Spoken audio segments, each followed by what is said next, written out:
Hello, my name is Mateo. My name is Karol. And today we're going to be analyzing two types of excerpts that we got from the literature in English class. So my excerpt is called The Descent of Man by Edith Wharton, and Mine is What is a Strike of Elizabeth Gaskell. In order to analyze our excerpt, we are going to use the literal approach that is called triad or tag. And Mateo, tell me about the contextual framework of your excerpt. What about the author? the author is called Edith Wharton. She is an American novelist and short story writer.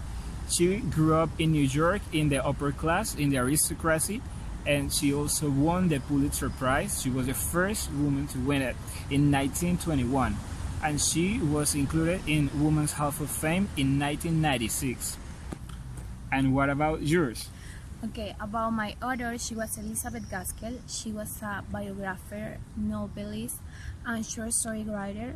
She usually writes about novels that tell our story that happened on the Victorian society. She always was interested in showing the lives, the society, the status that the people of the Victorian society has like. And we both think that these excerpts are intended for readers with background literature studies because they are kind of complex. So, what is the context of your text? Okay, the context of my text, as I said before, that is a excerpt. What is a strike? What is a strike is a chapter of North and South. As we all know, this novel, it is drawn and it is set in the Industrial Revolution. Here we find that the different perspectives that people has to that time, to that society, to that Industrial Revolution that was happening. Yeah. So for that reason, the gender is about social realism because it's something that really happened. It is something that involves the society and try to know all the point of view that the people have in front of social industrial revolution. So now, Mateo, tell me about the context of your text. So my text is set in the American realistic period. It's fiction, and during this time, America was like developing really big changes. During this time in America, in the United States, there were the abolitionism. So abolitionism was the movement to end slavery. So there were a lot of ideas about freedom and liberty coming from the northern states. And after that, the Civil War started. And after the Civil War, the ideas in the southern states have to change a lot. And we can say that this period of time is about changes and also about the American Reconstruction after the Civil War. Okay, Mateo, I have to tell you a fun fact about the novel of my chapter. Yeah, as you will know, my novel it is said or it is called North and South. Yeah, but his name and his title was not set by Elizabeth Gaskell. The title was set for Charles Dickens. You know, Charles Dickens and Elizabeth Gaskell was kind of friend, and she was going to put on set another title, but Charles Dickens suggests her to put that name and the title was like, it's so interesting. For that reason, it has that title, not because Elizabeth Gaskell, just because it's Charles Dickens. Also, this is your fact. One of the facts of my excerpt is that it was a short story and it's only like 3 chapters long, but even if it's really old, it's still used nowadays. So it is still through the time that we use it. Okay, Mateo, and tell me about the linguistic framework. What are the figures of speech that you find kind of interesting in your text? Yes, so that I'm gonna read.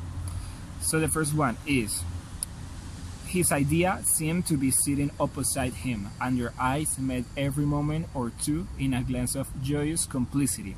So here I put personification because he is trying to give about the nothing, because he was saying nothing, like characteristic of a human being. What about you? About me, my first one is ellipsis, and it said, well, third time pays for all. See, if we don't done the master design, see, if they don't come, I beg us to come back at your own masterpiece. And the second one for you? My second quotation is, the move had broken down the walls of tradition, dividing the arcade of forbidden knowledge. So this is a hyperbole.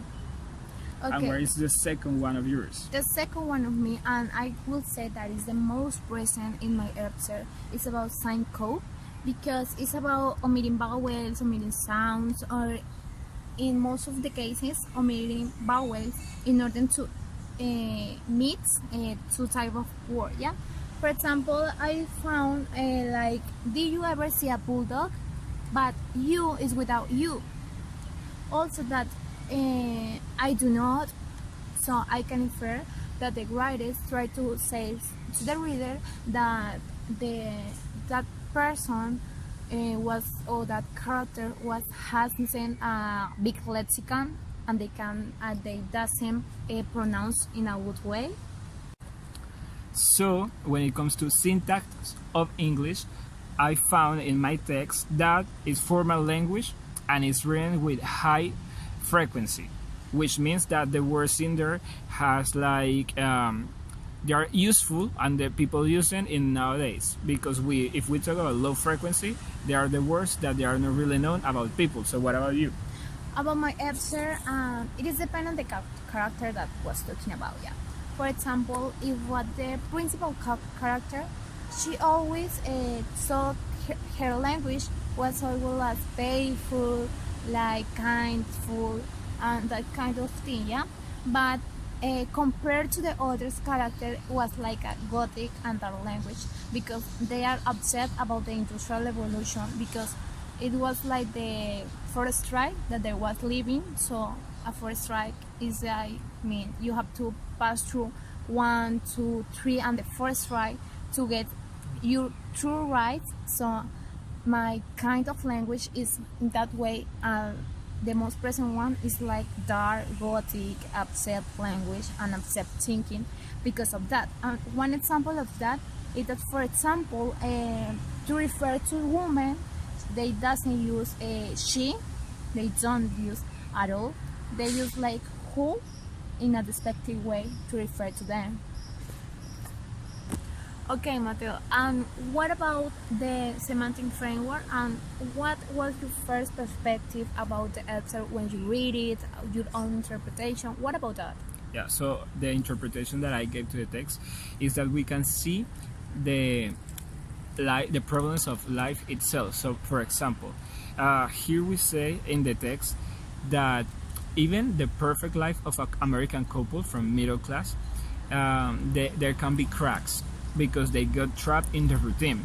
So what we can say about the Leonard, which is the principal character, is that even if he's having a perfect life with his wife, his kids, and they are in a good economical situation, their routine can like create cracks in their lives. So through these cracks, he wanna reach like kind of liberty, kind of freedom, because he's a little bit suffocating in the life he's going through. Even if it's a perfect life from people seeing outside, in the perspective that he's seeing, is a little bit like trapped in the routine, and he only wants to get out of there, and that's why he is writing a book. But he's a scientific, but he's writing a book from like a religion position, which is completely out of the place. So it's like, yeah, I want to see the world, but from a different perspective. So I'm gonna write this book, even if it's not in my field, because I wanna see how it feels like getting out of the routine. Okay, so what can you tell me about the semantic and your own interpretation from your excerpt? Okay, from my answer and my own interpretation, my feeling was a really, really strong feeling, because it was about a strike. As we all know, I think that a strike has come through the future, to the past, to all times, yeah. And I think that the feelings that the character described in the excerpt was more or less the same feelings that we are having right now in our time, yeah? Because, for example, a character said that they was fighting because they want to hide the true right, the necessities and the things that they really need, yeah? They talk about that were kind of mediocre, that way that they were paid. So we can see nowadays that we are also fighting for our rights, yeah? For example, in our university, we fight and we strive for good conditions, for good professors.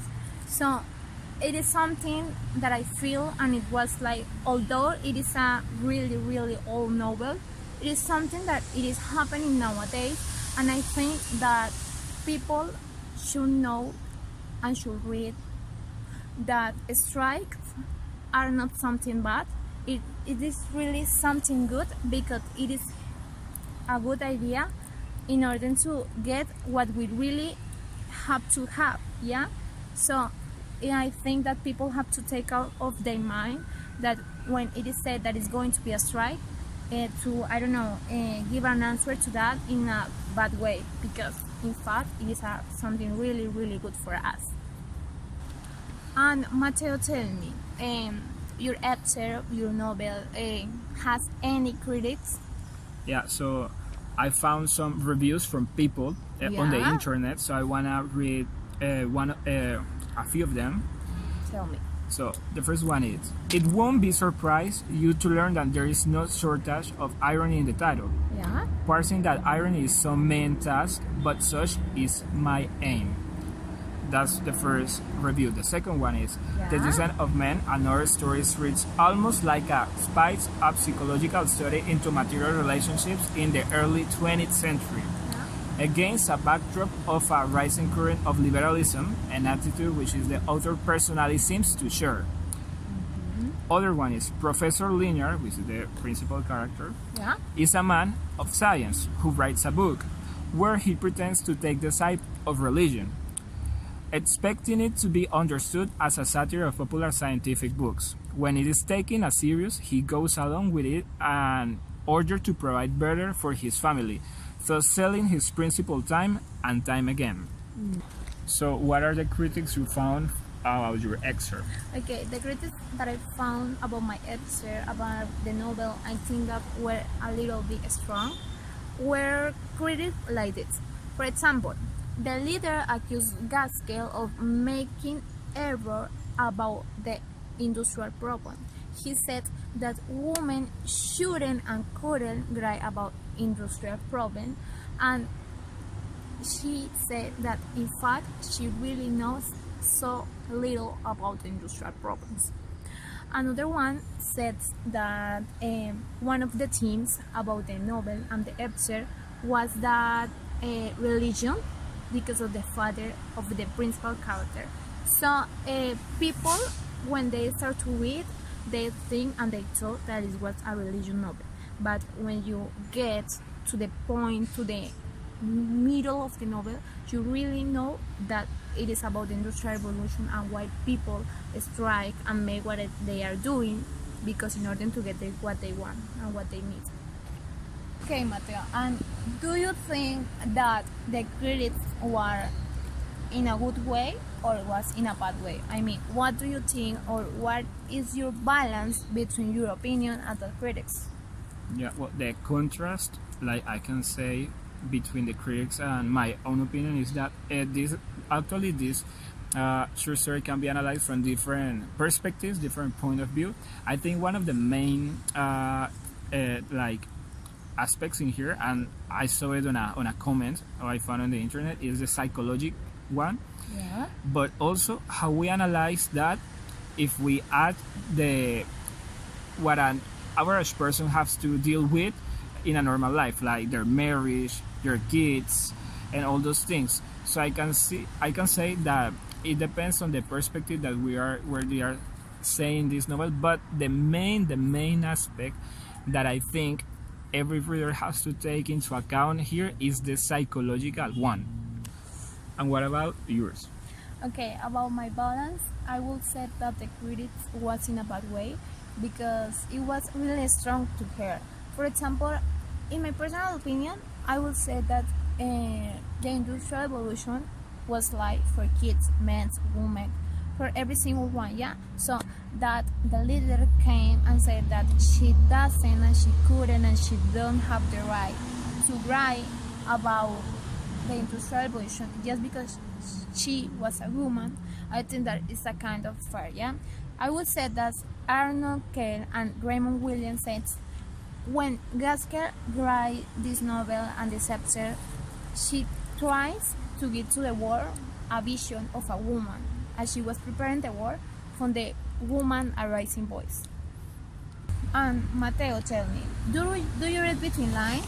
Do you actually read? I mean, do you find something more deep than normal?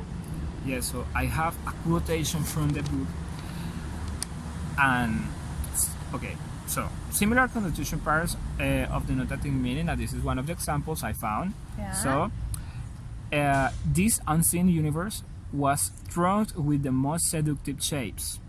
The professor moves sultan-like through a sergaglio of ideas. So this have a connotation of like a mind-blowing of desire of escaping the new ideas, because he is all the time, as I said before, like tired of the routine. And if he's saying that he found a universe like seducted by a different type of shapes, it's like he found a new perspective in her life, and he feels like he wanna go and escape from his normal life to a life that he has never lived before. Okay, I also read between lines, and I would say that the most important connotation that I found was north and south, because north and south was mentioned, but was not just north and south.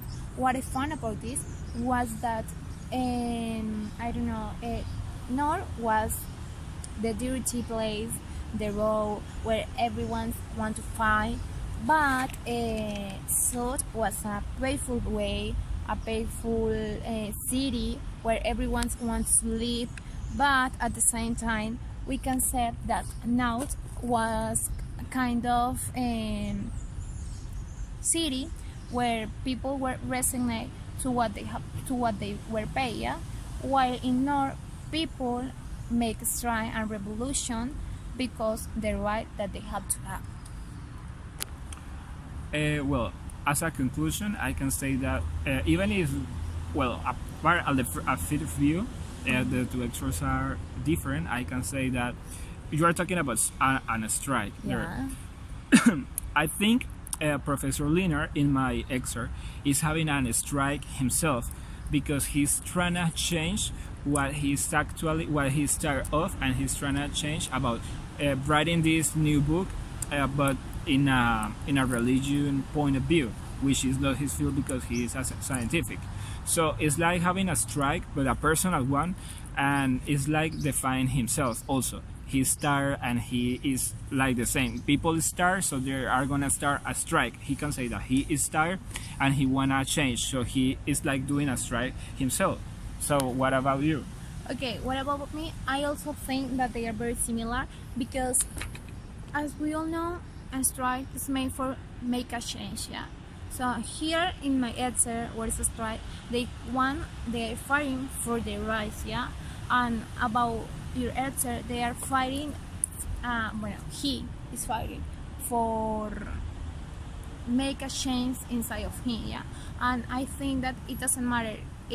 The similar is a change. It doesn't matter if it's a social or personal. But sometimes we have to change, and I think that for changing, we have to start from ourselves. So I think that they are similar because of that, because of the purpose of change and have a better life. So that's the end of the